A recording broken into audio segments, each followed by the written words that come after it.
शपथपत्रावरती लिहून देतो आहे की मतदारांना शपथपत्रावर लिहून देतो आहे की माझा कोणत्याही प्रकारचा अवैध धंदा नाही नाही व पुढेही करणार नाही। व पुढेही करणार नाही। मी निवडून आल्यानंतर कुठल्याही टेंडर मध्ये टक्केवारी घेणार नाही। कुठल्याही टेंडर मध्ये टक्केवारी घेणार नाही। कोणत्याही कामात 1 रुपयाचाही भ्रष्टाचार करणार नाही। कोणत्याही कामात 1 रुपयाचाही भ्रष्टाचार करणार नाही। मी निवडून आल्यानंतर महापालिकेच्या कुठल्याही कर्मचाऱ्याला शिवीगाळ करणार नाही। महापालिकेच्या कुठल्याही कर्मचाऱ्याला शिवीगाळ करणार नाही। चुकीच्या कामासाठी त्यांच्या संपर्क जो माझा नंबर असेल मोबाईल नंबर तर नागरिकांच्या संपर्कासाठी असलेला माझा मोबाईल नंबर तो 24 तरुणाई व्यसनाधीन होईल किंवा एखाद्या वाईट मार्गाला जाईल असे कुठलेही कृत्य माझ्याकडून होणार। पत्रकार बंधू भगिनींचं मनापासून स्वागत करतो। कोल्हापूर महानगरपालिकेची रणधुमाळी कशा पद्धतीने सुरू आहे हे आमच्यापेक्षा तुम्हाला जास्त माहित आहे। आणि या सगळ्या रणधुमाळीमध्ये प्रत्येक पक्ष, मग तो महायुतीतला घटक असू दे, महाविकास आघाडीतला घटक असू दे, प्रत्येक पक्ष एकच दावा करतोय की कोल्हापूरचं भविष्य जर कोण ठरवणार असेल, कोल्हापूरला खऱ्या अर्थानं कोण जर विकसित करणार असेल, कोल्हापूरला सगळ्यात भारी विजन जर कोण देणार असेल तर तो म्हणजे आपापल्या पक्षाची नावं सांगितले जातात। मग काँग्रेसवाले म्हणतात की आम्हीच भारी आणि आम्हीच कोल्हापूरचा विकास करू शकतोय। भारतीय जनता पार्टी म्हणते की आम्हीच भारी आहे, फक्त कोल्हापूरचा विकास आम्हीच करू शकतो। अशा पद्धतीची भूमिका ही प्रस्थापित पक्ष आहेत यांच्या माध्यमातून आपल्यापर्यंत पोहोचलेली आहे। पण या सगळ्यांमध्ये जर आपण बघितलं, जो या सगळ्या गोष्टींवर, विकासावर परिणामकारक जर कुठली सगळ्यात मोठी बाब असेल तर ती म्हणजे महानगरपालिकेतली टक्केवारी।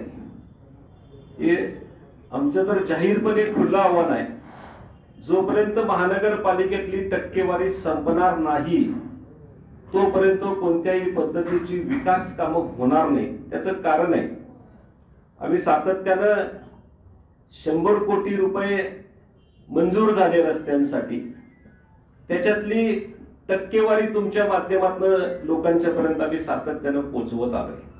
मला वाटतं ती रिपीट करायची काही गरज नाही आहे, कारण तुमच्या सगळ्यांना ज्ञात आहे ते या टक्केवारीमुळं कोणत्या प्रमाणामध्ये, किती प्रमाणामध्ये आमदार खासदारांना, लोकप्रतिनिधींना पैसे पोचतात, अधिकारी वर्गाला पैसे पोचतात आणि खऱ्या अर्थानं कामाचा दर्जा संपून जातो।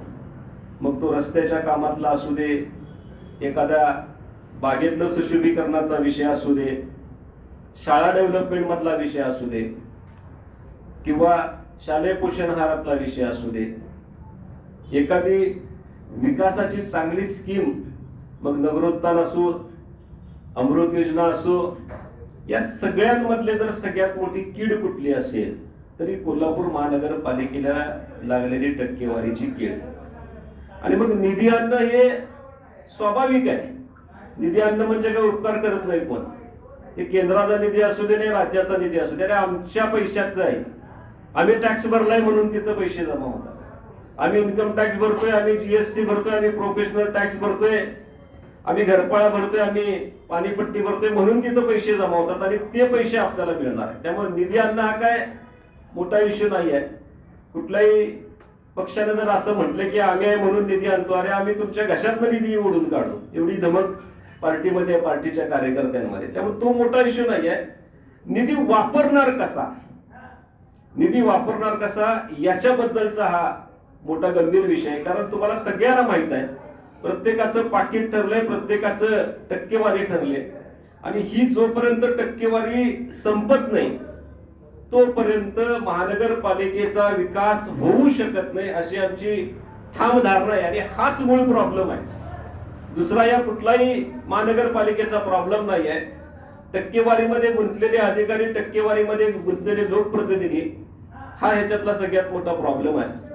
म्हणून या निवडणुकीला सामोरं जात असताना आम आदमी पार्टीची जे काही उमेदवार आहेत, राजश्री शाहू आघाडीच्या माध्यमातून आम आदमी पार्टीने जे 14 उमेदवार उभे केले, आम्ही राजश्री शाहू आघाडीचे प्रतिकात्मक म्हणून आम्ही पुढे आलेलो आहोत. आघाडी अतिशय चांगल्या पद्धतीने काम करते. आम्ही एकमेकाच्या हातात हात घालून काम करतोय. चांगल्या पद्धतीचा समन्वय आमच्यामध्ये, आणि त्याचं एक प्रतीक म्हणून आम आदमी पार्टी आज पत्रकारांच्या समोर आली आहे. आणि तुमच्या माध्यमातून आम्हाला सांगायचं आहे, आम्ही जाहीरनामा तर देणारच आहे 1-2 दिवसामध्ये, पण आम्ही शपथपत्र आज तुमच्या समोर मांडतोय आणि ते मतदारांपर्यंत पोहोचवावं. या शपथपत्राला मी स्टिकअप राहणार आहे. या शपथपत्रामध्ये नमूद केले आम्ही की कोणत्याही परिस्थितीमध्ये काही झालं तरी आम्ही 1 रुपया सुद्धा टक्केवारीचं समर्थन करणार नाही. कुठल्याही कामात, महानगरपालिकेचं कुठलंही छोटं मोठं काम असेल, रस्त्यापासून, गटरीपासून, परवानगी देण्यापासून, दाखले देण्यापासून, कुठलंही काम असू दे, आम्ही 1% सुद्धा भ्रष्टाचाराला पाठीशी घालणार नाही. याचं ठामपणे आम्हाला पत्रकार बंधूंच्या माध्यमातून मतदारांपर्यंत पोहोचवायचं आहे की आम आदमी पार्टी टक्केवारीच्या विरोधामध्ये आहे. आम आदमी पार्टी ही भ्रष्टाचाराच्या विरोधामध्ये आहे आणि आम आदमी पार्टी या दोन्ही गोष्टीला स्टिकअप राहणार. आम आदमी पार्टीचा निवडून आलेला कुठलाही नगरसेवक लाचार होणार नाही, तो पक्ष बदलून दुसरीकडे कुठे जाणार नाही. अशा पद्धतीचा स्टॅम्प, अशा पद्धतीचं शपथपत्र, म्हणजे ज्याच्यावर तहसीलदार साहेबांची सही आहे, असं शपथपत्र आम्ही आज तुमच्या समोर घोषित करणार आहोत की आम आदमी पार्टीला एक संधी मतदारांनी देऊन बघावी. आम आदमी पार्टीला, या राजश्री शाहू आघाडीच्या उमेदवारांना, कोल्हापूरकरांनी एक संधी देऊन बघावी आणि मग कोल्हापूरचा विकास कसा होत नाही ते आम्ही बघतो. मग कोल्हापूरमध्ये टक्केवारी कशी संपत नाही ते आम्ही बघतो. मग कोल्हापूरच्या महानगरपालिकेला लागलेली भ्रष्टाचाराची कीड ती कशी संपत नाही ते आम्ही बघतो. आणि अशा पद्धतीची भूमिका आपल्या पत्रकार बंधूंच्या माध्यमातून कोल्हापूरच्या सर्वच मतदारांसमोर जावी अशी आमची प्रामाणिक इच्छा आहे. आणि हा जो काही शपथपत्र आहे, हे जे ॲफिडेव्हिट म्हणूया आपण, तहसीलदार साहेबांची सही असलेलं ॲफिडेव्हिट आज आम्ही तुमच्या समोर सादर करतोय. आणि या निवडणुकीला अतिशय करप्शन फ्री म्हणूया, भ्रष्टाचार मुक्त वातावरणाचं आम्ही जाहीर करून या निवडणुकीला आम्ही सामोरं जातोय, असे घोषणा मी आज आपल्या पत्रकार बंधूंच्या समोर करत आहे. घोषणापत्राचं वाचन उत्तम करतील, त्याच्या पाठोपाठ आम्ही सगळीच मंडळी या घोषणापत्राच्या पाठोपाठ आम्ही वाचन करू. त्याच्यानंतर मग एक घोषणापत्राचा फोटो आम्ही देतो तुम्हाला आणि त्याच्यानंतर आपण प्रश्न विचारू शकताय पुढे. लोकशाही मराठी ऐका, पहा, जागरूक रहा.